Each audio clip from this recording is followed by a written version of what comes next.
We speak truth to power. That's part of what we do here on the Highwire. We have an amazing team, and we go beyond that. We step into courtrooms.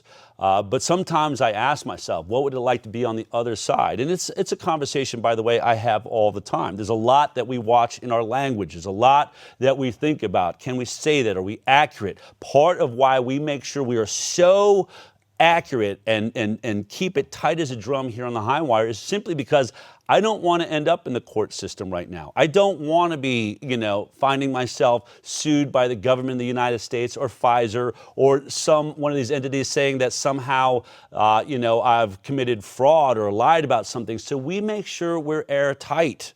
That's the only defense we have. Doesn't mean it will never happen. It's something we talk about. I'm glad we have a great legal team. But can you imagine if just by speaking the truth, by sticking to the science like we do here, suddenly you got a call that you were being sued for $500 billion. Just take that in for a moment. Imagine yourself, just like little sense memory here. What does that phone call feel like? That's what happened to Dr. Eric Nepute. Take a look at this. I'm a physician based in St. Louis, Missouri. I've been in practice now 20 years. So I've got a unique background. I'm a primary care physician. I'm a doctor of chiropractic, doctor of natural medicine. I have a fellowship in functional neurology. Prior to COVID, our practices were extremely busy. I'd go to conferences and presenting on how we do our wellness integrated model. We were getting ready to open up another 30 practices across the country. Then COVID hit and everything changed. We'll be suspending all travel from Europe to the United States. The U.S. death toll from the virus has surpassed 100 people. 20,000. More than 46,000. Stay at home. Stay home. Quite simply, stay at home. That first week that happened, it was like the zombie apocalypse came to St. Louis. And I remember driving to work in the morning and being one of the only cars on the highway. And then we started seeing people really getting sick. We would have patients and physicians both calling us that they were scared. There were no solutions. Doctors didn't know what to do, patients didn't know where to turn. So we gave our solutions, our 150-year-old homeopathic remedies for flus and colds that we've been dealing with our patients for over 20 years. Things like vitamin C IVs, things like ivermectin and hydroxychloroquine and high-dose vitamin D and high-dose zinc, and it was working. And we were talking about our protocols to doctors that were in hospitals across the globe. And I was actually part of a large group of doctors that would meet on Zoom twice a week, and it was the Global Doctors Alliance. And I mean, there were PhD microbiologists, virologists. Dr. 𝘗𝐹𝗹𝗿 was on the calls with us. We were sharing solutions with each other, which is what we as physicians thought we were supposed to do. And after about 3 or 4 weeks of being on these calls with doctors, everything shifted. It shifted from us talking about how are we going to help our patients to, hey, the government's coming after us. This is what was happening in Europe. Hey, we're getting shut down. Hey, they're telling us to stop therapeutics and treatments. And we thought, oh my gosh, well, that'll never happen in the United States. That'll never happen in America. And then a couple months later, it did. So in May of 2020, myself and several hundred other doctors across the country got a letter from the Federal Trade Commission. And the letter said, do not tell patients that vitamin C IVs or that any other therapeutics that are not recognized by the federal government could be beneficial for patients that have COVID-19 and et cetera. I thought that was an odd letter. We called the Federal Trade Commission and we said, all right, what's this about? Would you please give us some insight on what are your concerns with what we're doing? Did we do something wrong? They said, look, just be careful and make sure that there's nothing on your website or anything that you put out there on radio or television or advertising that is making any claims of something that can't be substantiated. Well, I said, no problem. Well, at that time, we already had 112 papers that supported the benefits of vitamin D for COVID, and we had 24 papers that supported zinc for COVID. In fact, one of them was a paper that was funded by Tony Fauci, by NIH, done in 2010. Our attorneys said, all right, we'll just keep moving forward. And that's what we did. We would get calls from family members of patients that were in the ERs or the ICUs, and we would share with a few doctors therapeutics that had been working. But then all of a sudden, hospitals were no longer allowed to speak to anybody outside of their facilities. Breaking news tonight, the FDA approving the first and only treatment for coronavirus in the U.S., remdesivir. now available in hospitals nationwide. Hospitals were no longer allowed to do anything that didn't go underneath the emergency use authorization protocol. The hospitalists and doctors told us if we did any therapeutic outside of what the hospital allowed us to do, which was things like remdesivir and ventilators and IV fluids, and that's pretty much about it, that they would get fired. We're working as hard as we can, talking to patients, talking to doctors, speaking in front of state and federal Senate and House committees, figuring out solutions that we can do. April of 2021, I was traveling to Tulsa, Oklahoma, getting ready to speak at a health and freedom rally. As I'm walking into this building, I get a phone call from my attorneys. And my attorneys said, "Hey Eric, we got good news and we got bad news." I said, "Well, what's the good news?" "Well, the good news is we think you just set a Guinness Book of World Record." I said, "Well, what's the record?" "Well, you just got sued by the government for $508 billion for telling people to take vitamin D and zinc during COVID."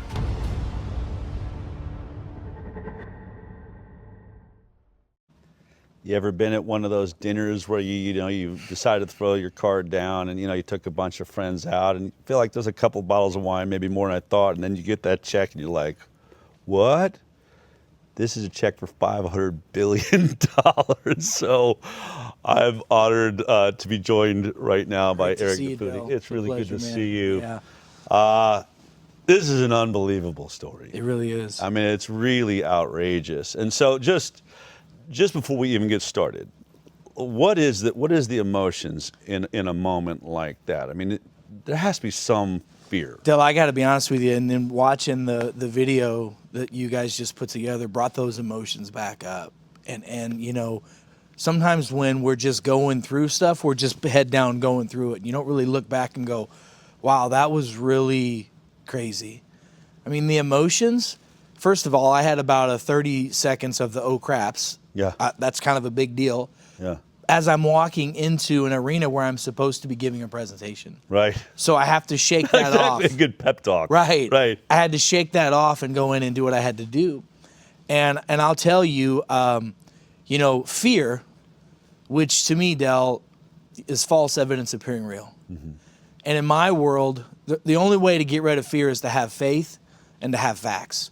Well, brother, I had all the facts on my side. I knew it from day one. I've been doing radio and television for 20 years on nutrition and what you can and can't say. I know this, and I back everything up with data.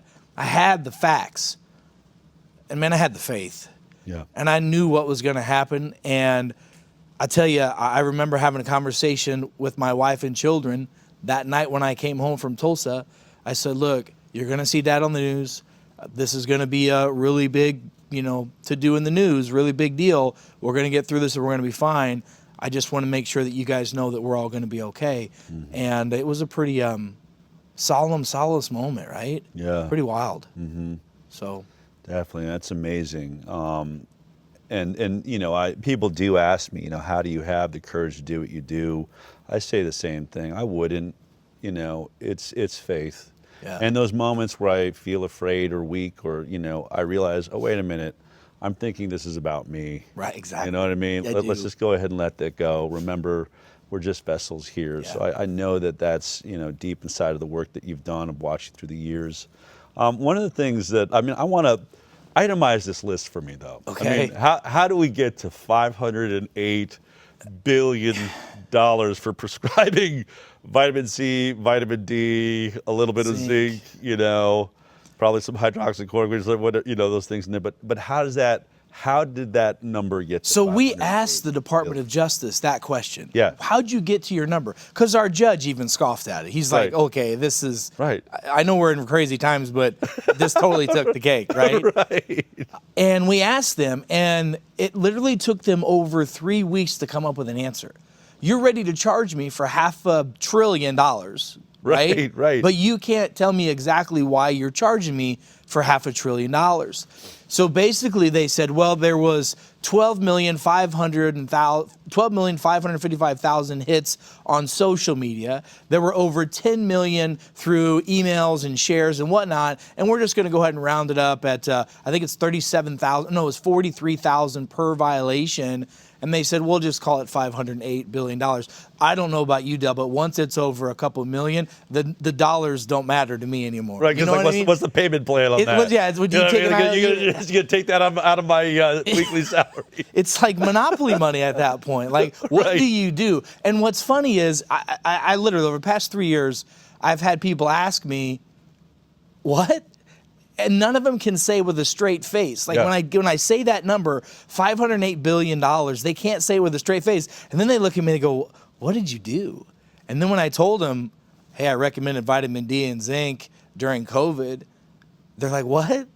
Yeah. It just doesn't make any sense. It really doesn't. And you know, and honestly, when you take, like, look at the science, even the head scientists know it. The number one guy that put us in the middle of this, Anthony Fauci, I think we have a headline. What did he recommend outside of the vaccine? Fauci says that he takes vitamin D and C supplements and that they can lessen your susceptibility to infection. And we even found a video of him talking about this. So let's go ahead and put this on the evidence playing field. Take a look at this. Should moms be doing something just to boost our kids' immune system? You know, do you need more vitamin C? Do they need more spinach? Is there anything we should be doing? Elderberry. There are two vitamins that you should consider. For example, if you are deficient in vitamin D, that does have an impact on your susceptibility to infection. So I would not mind recommending, and I do it myself, taking vitamin D supplement. The other vitamin that people take is vitamin C because it's a good antioxidant. So if people want to take a gram or two at the most of vitamin C, that would be fine. So vitamin C and vitamin D, okay. It's really amazing, too, when they talk about products, like they were saying to you, just don't promote products that don't have any, you know, scientific evidence. Right. And when you look at remdesivir, I mean, the evidence around that, it is an absolute, it's a total fraud. I mean, they literally moved the end points and Fauci, they just kept manipulating mid-study, trying to get some result that looked like it was positive whatsoever. It had killed people in trials. They didn't stop even attempting to use it as an Ebola drug. I mean, like the whole thing. And that's what they were saying. You use that, you're okay. You know, Del, I had 13 practices at the time, another 32 that we were affiliating with, 2 surgical centers, and consulting with doctors all over the country, all over the globe. We saw over 11,000 COVID patients. We didn't lose anybody. Really? Why didn't the government call us and say, hey, what are you doing? Right. What are y'all doing? What's it that you've got going on that we don't, because our failure rate is massive. Yeah. You know, and when I showed the Department of Justice, the DOD's very own guideline for COVID-19. I think it's page 34 or 36, paragraph 4. It says, make sure that the patient has adequate levels of vitamin D, zinc, and C. I mean, these are common sense things that we know are important to deal with coronaviruses. But when doctors like myself, and I know this is a problem that a lot of people had, was why are more doctors not standing up, Del? Why are my doctor not standing up? Because the government plays government whack-a-mole. Yeah. I mean, the things that they did to me and my family are reprehensible. Like, you truly can't even fathom what they really, truly did. This is like mafioso to the 90th power, what they did. It really is. I mean, it is literally, we have a mob. We don't have a government. We have a mob boss. We are under threat. We're being coerced. We're being blackmailed. I mean, all of it. And let's look at one of my favorite studies that came out that we reported was vitamin D. I mean, it ended up being miraculous. In fact, it's changed the way that I look at health. We now see it as a building block of the immune system. Look at this study, everybody. COVID-19 mortality risk correlates inversely with vitamin D3 status, and a mortality rate close to 0 could theoretically be achieved at 50 nanograms. Results of a systematic review and meta-analysis. It goes on to say, and I remember reporting on this, it was huge. Much research shows that blood calcidiol levels correlate strongly with SARS-CoV-2 infection severity. There is open discussion regarding whether low D3 is caused by the infection or if deficiency negatively affects immune defense. But here's what we do know. know, regression suggested a theoretical point of 0 mortality at approximately 50 nanograms per milliliter, meaning if you had 50 nanograms of vitamin D existing in your blood, you cannot die from COVID, period. That's all we were saying. We can't find anyone on earth that died with that level of vitamin D in them. Once you had that level of vitamin D, you were totally protected. More protected than the vaccine that we've already showed you earlier in this show. Does not stop transmission, doesn't stop infection.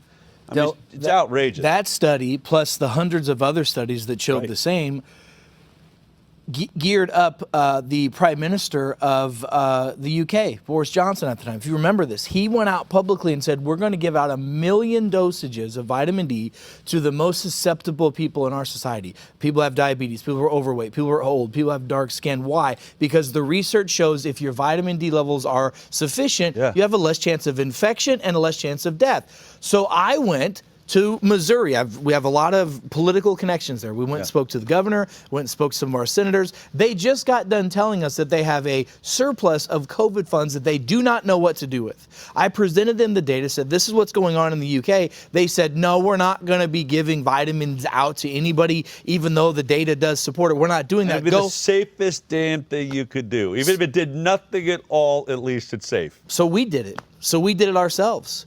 I took $6 million of vitamin D and gave it to people all across the United States of America. Wow. You know, and it's crazy. I literally, look, I'm just the son of a pig farmer from Central Illinois, right? I looked at this as like, this is our Super Bowl. All the doctors should be getting together and figuring out how did what you see in Minnesota and you saw in Michigan and I saw in Missouri, what's working? Why are we not working together to help? And anytime someone stood up, they would try to do what they did to me. It's crazy. So how long did this case last? How long was it in a courtroom? It was a 3-year case, a little over 3 years. I spent just over $5 million defending myself against our federal government. And it was... I mean, 5 million is a large number. I mean, that must have taken a toll. I mean, did it... Del, it took everything. Yeah. Del, I had to sell, you know, I've worked my whole life. All I've ever done since I was a kid was work my whole life. My wife and I are high school sweethearts. We built our life. We built a dream life together. I mean, we had to sell cars, property. I had to sell her favorite car she had. I mean, in order for us, I mean, we're $250,000 a month, some months in legal fees to answer paper. And this is the thing that really bothers me.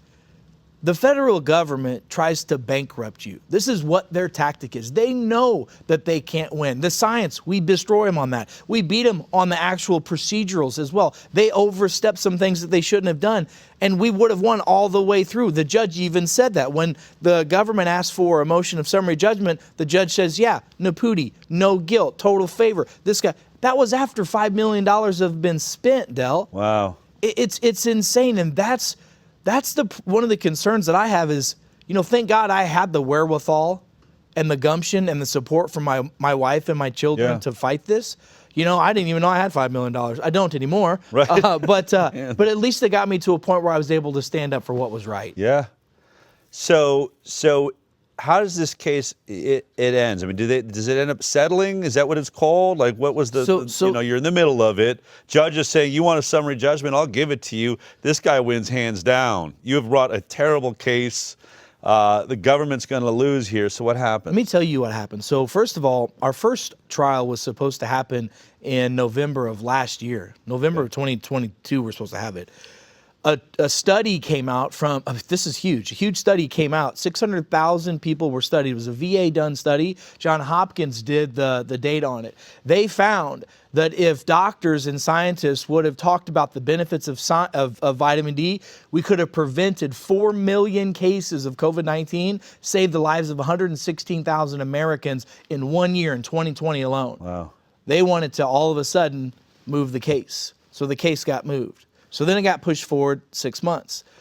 Then it got pushed forward again to this summer. So 2 weeks before our case this summer, we had arbitration. They forced us to sit down with multiple judges and talk through the case and try to settle. All of the judges told the Department of Justice they need to find an off-ramp for this case. There's no way that they can win this case. They said flat out, no way. When the DOJ asked for a motion of summary judgment, they wrote a 1,000-page letter in the best King's English to the judge. The judge read it, says, no liability, no guilt. We can't find anything that you're declaring that the guy's done. I mean, you're not going to win. Wow. So here's what the DOJ gave me 3 choices. They said, look, we know we're not going to win in trial. We know. We're 2 weeks away from trial. It's going to cost you about another $200,000 to $300,000 just to go to and through trial. Once we lose, the DOJ says, we're going to appeal this thing. They know that they can appeal it because when the judge Government's paying for it. Joe Biden will fund this till the end of time. For another 2 years, 3 years, he could have drug it out. They said, we can also right now give you a gag order and we can work on some type of a gag order where you never talk about any of this again. You're not practicing again. You're not doing any of this stuff. You're not living your passion, right? What I do. Yeah. And we can talk about some monetary reimbursement. Did they tell you what kind of numbers that might be? Well, they were talking about at least my legals, which was 5.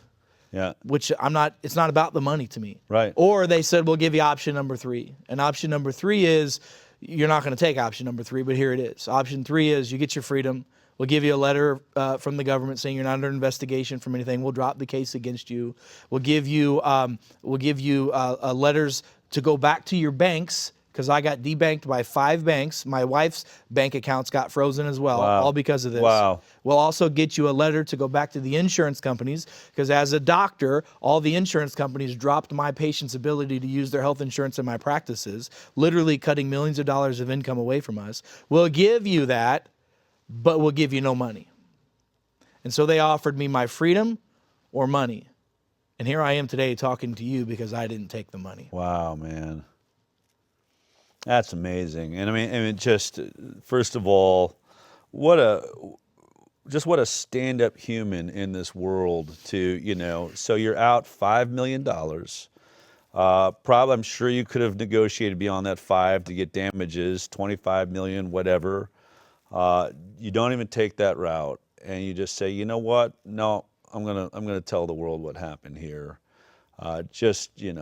Just do what's right and wipe this off my record. And so here you are. Here we are. Del, I'll tell you, my parents, my mother, God rest her soul, raised me that if you have the ability to do something, you have the responsibility to do it. And I truly believe that all this world is looking for are the right men and women to stand up and just say no.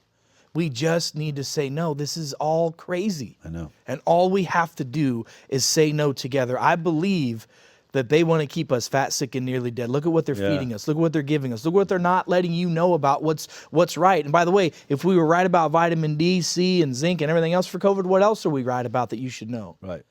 But all I know is that if we didn't stand, I stood, you stood, many of us, we would never have the opportunity to have the future that we need and we know is going to happen, Dale. Well, I mean, and what, we realize, because we've been in this fight. I know where you're at when we face these things, but you're fighting for more than just yourself. In fact, when I was really looking at this case before we're going to do this show, and I said, you were actually fighting for the high wire, because had they gotten away with charging you $50,000 for everybody that clicked on a video that you made, what does that end up saying to the high wire? What does that say to every single podcaster or news agency that decides to tell the truth that doesn't fit the narrative that the government is selling, or certainly that the pharmaceutical industry that we've proven all day long here on this show today is totally in bed with Moderna and pharma and calling themselves NGOs and things. But if you don't stand up, we are in danger. We're in danger of free speech, of the ability to tell the truth.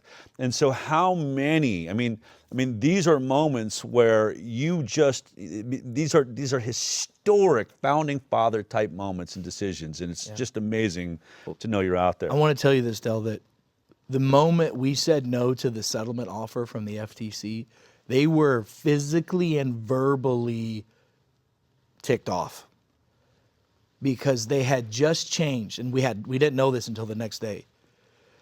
They had not changed the FTC's guidelines for marketing and advertising and et cetera, things you can say and can't say. They haven't changed it since 1998. They just changed it April 15th of this year, the day after we said we're not taking a settlement.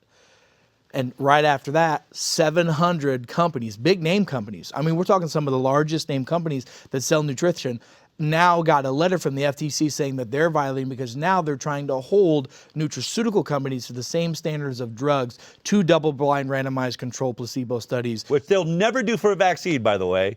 Won't do it for a vaccine, but you're going to have to do it on vitamins. The FTC is trying to do it, and when we said no, we were able to shine the light on that. That's great. It's crazy, man. I know in Canada, I'm getting a lot of calls right now that they're under attack. You know, vitamins, all those things, they're about to be illegal. I mean, this is a battle that's happening across the world. We've shown many leaders are starting to wake up to what's going on here. But this is the United States of America. Yeah. I mean, we are supposed to be the beacon of liberty and freedom. Yes. The right to, you know, raise your family, to feed yourself as you see fit, to, you know, go to whatever doctor or practitioner or chiropractor or, you know, massage therapist, whatever it is. You get to decide, and to see this level of coercion and assault and threat, blackmail going on from this government. Yes, it was blackmail. Yeah. Did you know that so the FTC has Linda Khan as the chairwoman of the FTC, and they have 5 chair positions underneath her. 2 of those 5 positions resigned and wrote letters to President Biden saying that she is using personal and political powers to go after individuals, naming me, talked about me in those, because she's doing that. 2 of them resigned. And though, by the way, those 2 that resigned said that they would be expert witnesses in our case. The government did not want this case ever to get in front of a jury, ever, because of all the discovery that we had. And all that was done was to try and scare everyone else. They're going to try and Wakefield you. Yes, By the sir. way, Wakefield is going to be on my show here, Good. I think next week or the week after, who pioneers all of this, Yeah, stood of course. by himself. Many of us are now standing together. Obviously, through all of this, you know, even before you get the lawsuit, just watching, you were watching the McCulloughs of the world being attacked. You're watching, you know, Malones and just everybody out there that spoke out being attacked, you know, having their social media taken down, and threats on your license was under threat, as so many brilliant doctors have sat in that exact chair throughout this experience. Do you have a thought on what's happening? Like, what's causing this? Who is the they? Boy, that's the My $1 million question, by the way. I'm That's still the waiting $500 billion question. Well, I know that it's literally the $500 billion question now. Right. Who is they? Well, I know that that they, in my particular case, and in many other doctors who sat in this chair's case, were protecting the emergency use authorization.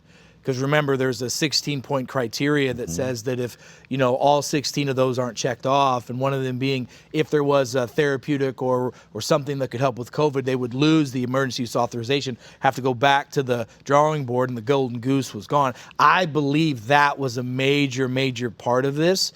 But to me, you know, I keep life real simple.